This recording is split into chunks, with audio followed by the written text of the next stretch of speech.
all of this is driven by a desire to pin the policy failures of this administration on the unvaccinated. The idea is we can never go back to normal until we force everybody to do what we want. And here's the thing, we can. You know how I know that? I live in a state that did. Many states have done this. Many states have, this is particularly true for the vaccinated. If you are vaccinated, this is driving me up a damned wall. If you're vaccinated, you're safe. Stop it. Stop it. Everybody is yelling at the unvaccinated.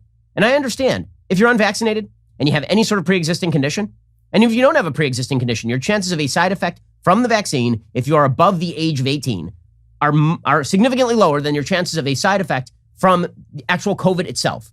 The natural immunity you get from COVID is going to be more durable than vaccine, but the chances of you getting super sick from a vaccine are a lot lower than the chances of you getting super sick from COVID.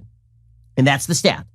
Now, I understand a lot of people being peeved at the unvaccinated, particularly the unvaccinated who've not already had COVID. If you already had COVID and people are mad at you, I don't know what to say. Those people are idiots. If you've already had COVID and the notion is you must get vaccinated, regardless of whether you have antibodies or T-cell memory, those people are not following the science. But Joe Biden is trying to drive up ire at the unvaccinated. Let me just say this to the vaccinated.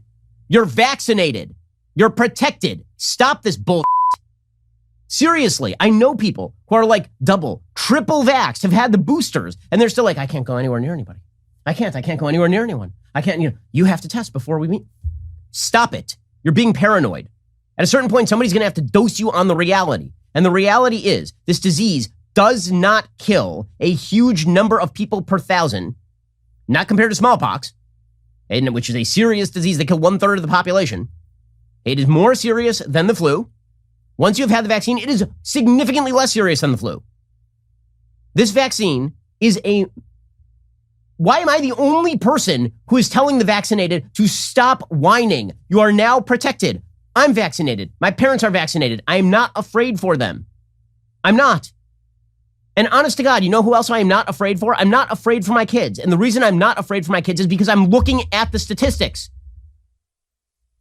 The media don't want you to look at the stats. They want to focus in on anecdotal evidence. Every day in the media, there's an article about how kids are at significant risk. Kids are going to die. And then you wait for them to cite stats, and there aren't any stats.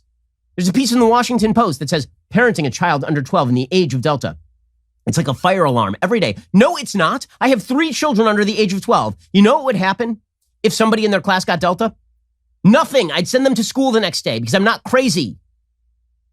But you've driven everybody nuts. The media, the Biden administration, they've driven the vaccinated nuts.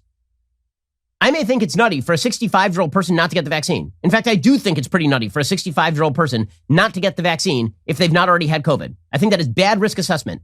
I think it is similarly nutty, maybe even more nutty, to once you have had the vaccine, spend the rest of your life hiding in a bubble and demanding that the rest of the world cater to you. This is nuts.